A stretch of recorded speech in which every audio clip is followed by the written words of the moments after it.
Hello, my name is Christina Alexander, and for my sociological study, I chose to violate the norm of body language.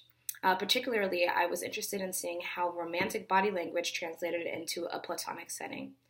So, just to preface this off, the participants in the study were friends of mine who know that I'm heterosexual and know that I've been involved in a romantic relationship for a very long time. So, keep that in mind as we're going over the results. So what I did is I decided to see how my friends would react if instead of just kind of having the body language of a platonic relationship, if I tried to violate that and make it a little bit more romantic. So first I started off by just putting my hands on their knee or on their lower back and sitting really close to them.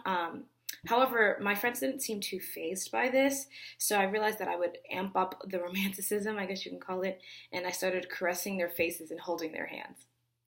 Um, so basically, the social setting was female friends.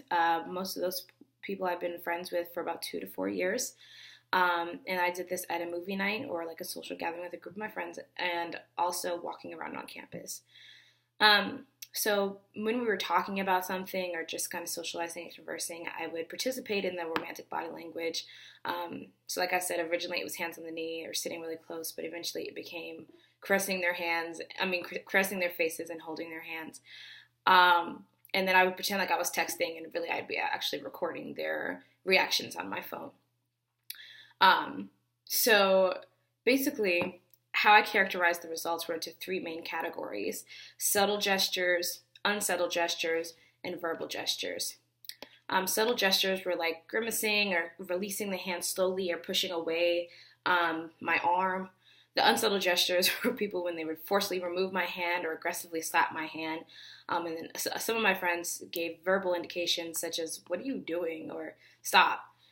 Um, One thing that I did notice is that people were much more aggressive when I was committing these acts in public rather than when I was committing them within my personal space or within private areas.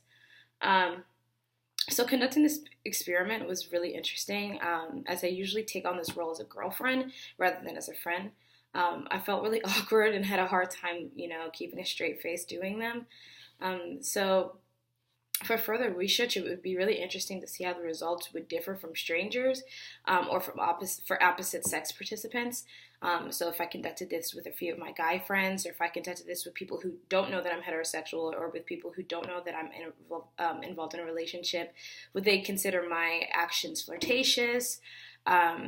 Also, it'd be interesting considering the American framework of masculinity and femininity, how this would vary if I was a guy doing it to another male participant. How would they react to that?